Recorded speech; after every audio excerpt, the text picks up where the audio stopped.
அவரவர்கள் விரும்புகின்ற அந்த ஆலயங்களுக்கு மேம்பாட்டு பணிகளையும், அது இந்து கோயில் என்றாலும் சரி, கிறிஸ்துவ தேவாலயங்கள் என்றாலும் சரி, இஸ்லாமியருடைய ஜிம்மா என்றாலும் சரி, அதேபோல் வட இந்தியர்கள் அவர்கள் வழிபடுகின்ற வட இந்திய திருக்கோயில் ஜெயின் திருக்கோயில் என்றாலும் சரி, பல்வேறு புனரமைப்புகளை எல்லோருக்கும் எல்லாம் என்று ஜாதி மதங்களுக்கு அப்பாற்பட்டு அனைத்து திருக்கோயிலையும் புனரமைப்பதில் ஒன்றியத்திலேயே தமிழகம் முதல் நிலை வகிக்கிறது என்றால் அந்த கருத்துக்கு மாற்று கருத்து இருக்க முடியாது.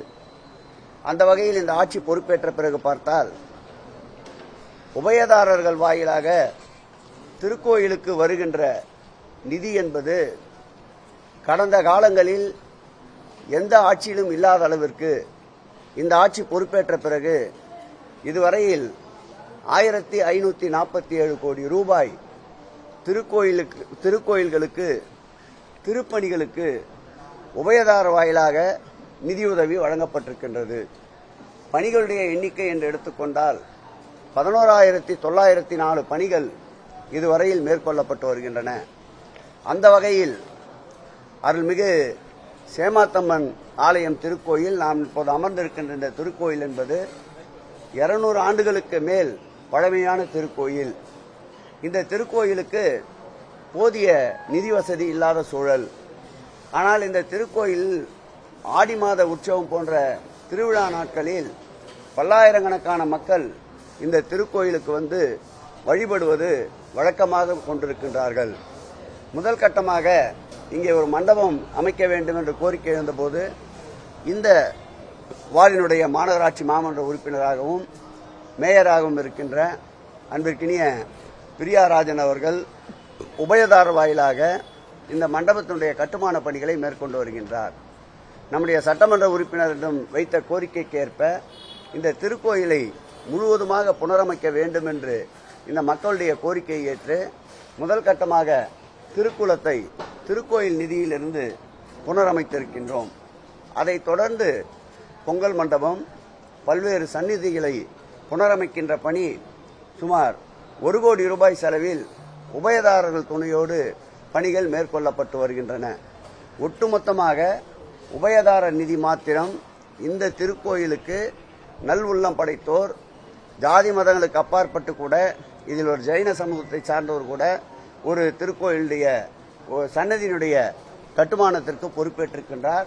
அந்த வகையில் இந்த 4 பணிகள் பிளஸ் மண்டபத்தை சேர்த்து 1.5 கோடி ரூபாய் அளவிற்கு உபயதாரர்களே இந்த திருக்கோயிலுடைய புனரமைப்பிற்கு தாமாக முன்வந்து இந்த பணிகளை மேற்கொண்டிருக்கின்றார்கள். இந்த உபயதாரர்களை ஏற்படுத்தி தருவதற்கும் பணிகள் விரைவுபடுத்துவதற்கும் உறுதுணையாக இருந்த இந்த வட்டத்துடைய மாநகராட்சி மாமன்ற உறுப்பினர் பிரியா அவர்களுக்கும், இந்த சட்டமன்ற உறுப்பினர் அன்பிற்கினிய தாயம் கவி அவர்களுக்கும் இந்த பணிகளை சிறப்போடும் விரைவாகவும் மேற்கொள்வதற்கு உறுதுணையாக இருக்கின்ற திருக்கோயிலுடைய இணை ஆணையாளர் அன்பிற்கினிய முல்லை அவர்களுக்கும் இந்த நேரத்தில் துறையினுடைய அமைச்சர் என்ற முறையில் என்னுடைய நெஞ்சார்ந்த மனமார்ந்த நன்றியையும் மகிழ்ச்சியையும் பகிர்ந்து கொள்கிறேன்.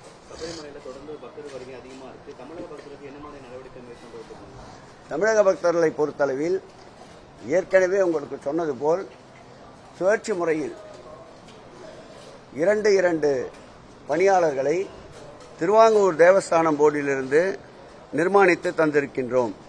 அவர்கள் தொடர்ந்து அந்த பணிகளை மேற்கொண்டு வருகின்றார்கள். அதேபோல் சென்னையிலே இருக்கின்ற இந்து சமய அறநிலையத்துடைய தலைமையிடத்தில் தொடர்ந்து 24/7 தகவல் மையத்தை ஏற்படுத்தி தந்திருக்கின்றோம். திருக்கோயிலுக்கு செல்லுகின்ற பக்தர்களுக்கு ஏற்படுகின்ற அசௌகரியங்கள் தெரிந்தவுடன் உடனுக்குடனாக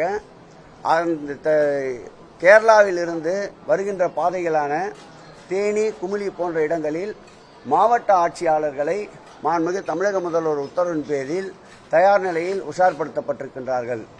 ஆகவே தேவைப்படுகின்ற அனைத்து நடவடிக்கைகளையும் மேற்கொண்டு வருகின்றோம். இன்றைக்கு கூட தேவஸ்தானம் போர்டு சார்பில், திருவாங்கூர் தேவஸ்தானம் போர்டு சார்பில் வெளியிட்ட அறிக்கையை பார்த்தோம்.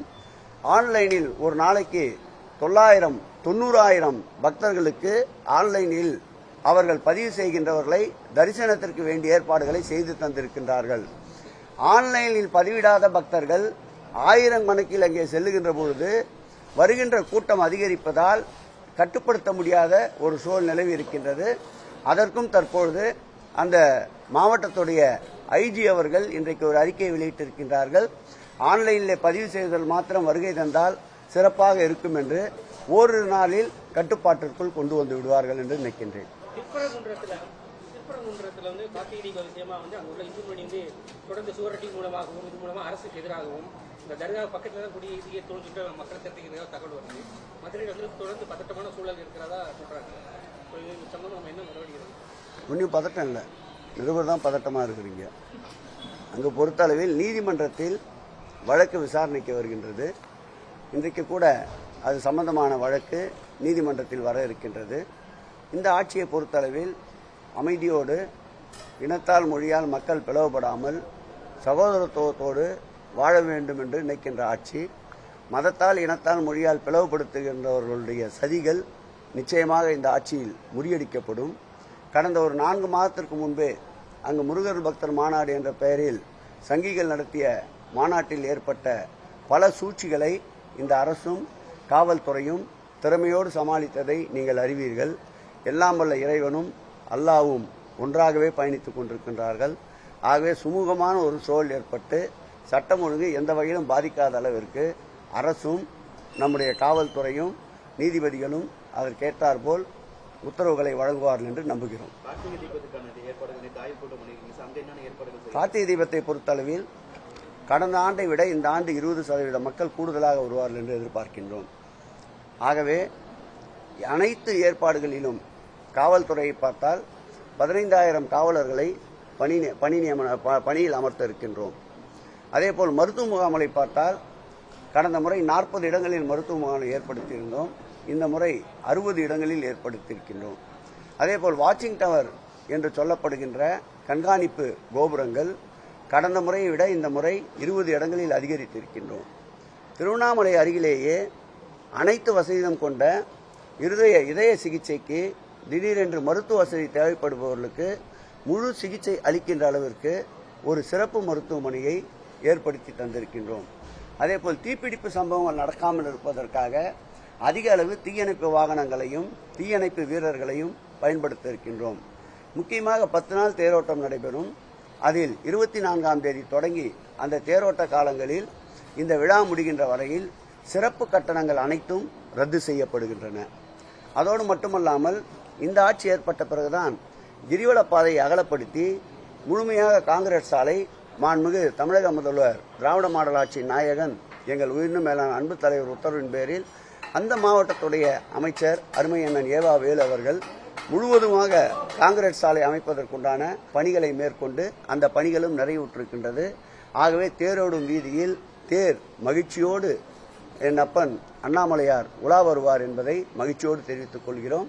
அதேபோல் மின்சார வசதிகள் உயர் கோபுரம் LT-HT எனப்படுகின்ற அனைத்து உயர் கோபுரங்களும் புதைவடை கம்பிகளாக மாற்றப்பட்டிருக்கின்றது. கிரிவலப்பாதையில் CSR நிதியுடனும் பொதுப்பணி மற்றும் நெடுஞ்சாலைத்துறை நிதியுடனும் இந்து சமய அறநிலையத்துறை நிதி உதவியுடனும் கிட்டத்தட்ட 13 இடங்களில் கழிப்பிட வசதி ஏற்படுத்தப்பட்டிருக்கின்றன. அதேபோல் குடிநீர் பற்றாக்குறை ஏற்படாமல் இருப்பதற்கு 4 இடங்களில் RO பிளான்ட் ஏற்படுத்தப்பட்டிருக்கின்றன. கடந்த முறை ஏற்பட்ட நிலச்சரிவின் காரணமாக அந்த சாயல் இன்னும் பக்குவப்படவில்லை என்பதால் இந்த முறையும் பக்தர்கள் அனுமதிப்பது குறித்து பரிசீலனை இருக்கிறது. கொப்பரை தேங்காய் ஏற்றுபவர்கள் மாத்திரம் அனுமதிக்கப்படுகின்ற ஒரு சூழல் நிலவிக் கொண்டிருக்கின்றது. இந்த முறை தீபத்தை பொறுத்தளவில் வெகு சிறப்பான ஏற்பாடுகளை செய்து கொண்டிருக்கின்றோம். 35 லட்சத்திற்கும் மேற்பட்ட மக்கள் வருவார்கள் என்று எதிர்பார்க்கின்றோம்.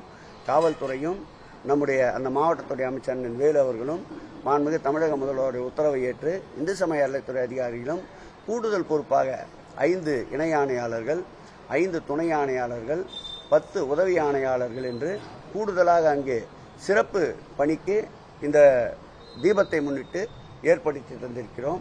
அனைத்து முன்னெச்சரிக்கை நடவடிக்கைகளையும் சிறப்பாக கொண்டிருக்கின்றோம். கடந்த காலங்களில் ஏற்பட்ட அனுபவங்களை வைத்து அங்கு அவ்வப்போது ஆண்டுக்கு ஏற்படுகின்ற சிறிய பிரச்சனைகள் கூட இந்த ஆண்டு வராமல் இருப்பதற்கும் களைவதற்கும் உண்டான நடவடிக்கைகளை மேற்கொண்டு வருகிறோம். பீகார் தேர்தலை தொடர்ந்து மத்திய பாஜகவோட கவனம் தமிழகம் பக்கம் திரும்பி இருக்கு. இந்திய பிரதமர் கூட இன்னைக்கு கோவை வருகிறார். இதை எப்படி பாக்குறீங்க? கோயிலிருந்து ஓட்டு பெட்டிக்கு போயிட்டீங்க, அவ்வளவுதான். பொலிட்டிக்கலா அதுதான் வரும், இது வராது. தமிழ்நாடு பிரதமரை ஏன் முதலமைச்சர் போய் வரவேற்கல அப்படின்னு தமிழிசையும் கேள்வி கேட்டிருக்காங்க. திடீரென்று ஏற்படுத்துகின்ற அந்த பணிச்சுமை என்பது ஒன்று இருக்கின்றது. பிரதமரை எப்பொழுதுமே எங்களுடைய முதல்வரை பொறுத்தளவில் வரவேற்பு அளிப்பதிலும் மாற்றார்களை மதிப்பதிலும் எங்கள் முதல்வரை போல் ஒரு முதல்வரை யாரும் பார்க்க முடியாது.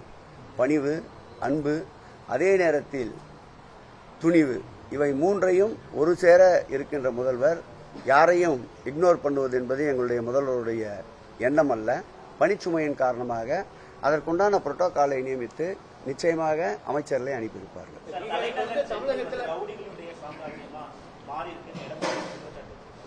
பல்வேறு காலகட்டங்களில் நீதிமன்றத்திலே கூட, நீதிமன்ற வாயிலே கூட இதுபோல கொலை சம்பவங்கள் அரங்கேறி இருக்கின்றது. இது 2 பிரிவினர் ஒரு வழக்கிற்கு வந்தபோது ஏற்பட்ட சம்பவம். நான் ஏற்கனவே சொல்லியது போல் குற்றம் நடப்பதற்கு முன்பு தடுப்பது ஒரு முறை, நடந்த பிறகு அந்த குற்றத்தின் சம்பந்தப்பட்டவர்கள் மீது இன்னார் இனியவர் என்று பார்க்காமல் பாரபட்சம் இல்லாமல் நடவடிக்கை எடுப்பது ஒரு புறம். நேற்று நடந்த சம்பவத்திற்கு இரும்பு கரம் கொண்டு முதல்வர் அவர்கள் உடனடியாக காவல்துறைக்கு உத்தரவிட்டு சம்பந்தப்பட்ட நபர்களை கைது செய்திருக்கின்றார். நீண்ட படத்தை இன்று காலையில் கூட நான் பேப்பரில் பார்த்தேன். ஒரு கட்டோடு ஒருத்தர் படுத்துக் கொண்டிருக்கின்றார். இது இந்த காவல்துறையின் வேகத்தை காட்டுகின்றது. மேற்கொண்டு குற்ற நடவடிக்கையில் ஈடுபடுபவர்களுக்கு அந்த படம் ஒரு எடுத்துக்காட்டாக இருக்கும். சபரிமலைக்கு செல்லக்கூடிய பக்தர்கள் எல்லாமே பழனிக்கு போறாங்க. அங்க என்ன மாதிரி ஏற்பாடு செஞ்சிருக்காங்க? அங்க வந்து நிறைய நிச்சயம் அது ஆண்டுதோறும் வருவது. ஏற்கனவே அங்கு திறமையான இணையாணைகள் இருக்கின்றார்கள்.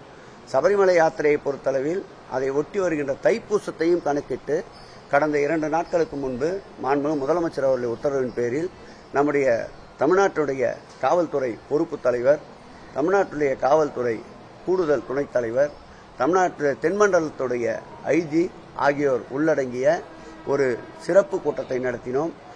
கூட்டங்களில் அதிக அளவு திருவிழா காலங்களில் கூட்டங்கள் வருவது, தொடர்ந்து விடுமுறை நாட்களில் அதிக அளவு பக்தர்கள் வருகின்ற அந்த திருக்கோயிலுடைய பக்தர்களுடைய அதிக கூட்டத்தை கட்டுப்படுத்துவது குறித்து ஆய்வுக் கூட்டத்தை மேற்கொண்டிருக்கின்றோம். பல்வேறு முன்னெடுப்புகளை அந்த கூட்டத்தில் முடிவு செய்திருக்கின்றோம். அதன் தொடர்ச்சியாக 2 வாரங்களில் மற்றொரு கூட்டத்தை நடத்த இருக்கின்றோம். தொடர்ந்து விரும்பத்தகாத சம்பவங்கள் எதுவும் நடைபெறாத அளவிற்கு வருகின்ற பக்தர்கள் லகுவாக இறை தரிசனம் செய்வதற்குண்டான அனைத்து முன்னேற்பாடுகளையும் துறை மேற்கொண்டு வருகின்றது என்பதற்கு 2 நாட்களுக்கு முன்பு யாரும் சொல்லாமலேயே மாண்புமிகு முதலமைச்சர் அவர்கள் ஒரு கூட்டத்தை கூட்டி அதில் நம்முடைய காவல்துறை பொறுப்பு தலைவர் உட்பட அனைத்து துறை சார்ந்த அதிகாரிகளும் அதில் பங்கேற்று நல்லதொரு தீர்வை கண்டிருக்கின்றோம். அது செயல்பாட்டிற்கு படிப்படியாக கொண்டு வரப்படும்.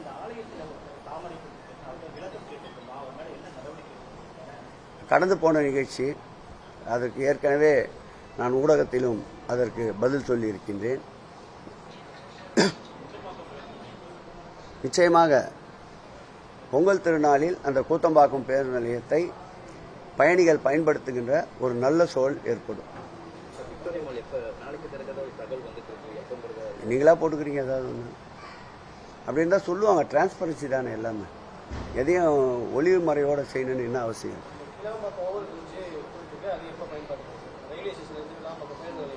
அது நில எடுப்பு சம்பந்தமான ஒரு சில பிரச்சனைகள் நீதிமன்றத்தில் இருந்தது. அதில் சம்பந்தப்பட்ட நிலத்தின் உரிமையாளரை அழைத்து பேசி ஒரு சுமூக தீர்வு கண்டிருக்கின்றோம். இருந்தாலும் அந்த பிரச்சனை ஒரு புறம் இருந்தாலும் நிலப்பிரச்சனை இல்லாத இடங்களில் அந்த கிளாம்பாக்கம் மேம்பாலம் ஓவர் பிரிட்ஜ் பணிகள் தொடர்ந்து நடைபெற்று வருகின்றது. அதேபோல் கிளாம்பாக்கம் ரயில் நிலையத்திற்கும் சென்னை பெருநகர வளர்ச்சி குழுமம் மாண்புமிகு முதலமைச்சர் அவர்களுடைய வழிகாட்டுதல்படி 20 கோடி ரூபாயை தந்திருக்கின்றோம். அந்த பணிகளையும் தொடர்ந்து அழுத்தம் தந்து கொண்டிருக்கின்றோம். அவர்கள் ஜனவரி மாதம் பொங்கலுக்குள் முடித்து தருவதாக உறுதி தந்திருக்கின்றார்கள். ரயில் நிலையம் செயல்பாட்டிற்கு வரும்போதும் இந்த பாலம் செயல்பாட்டிற்கு வரும்போதும் போக்குவரத்து நெரிசல் கட்டுப்படுத்தப்படும் என்று நம்புகிறோம். ஆகவே இந்த 2 பணிகளையும் குறிப்பாக அதிக கவனம் செலுத்திக் கொண்டு வருகின்றோம்.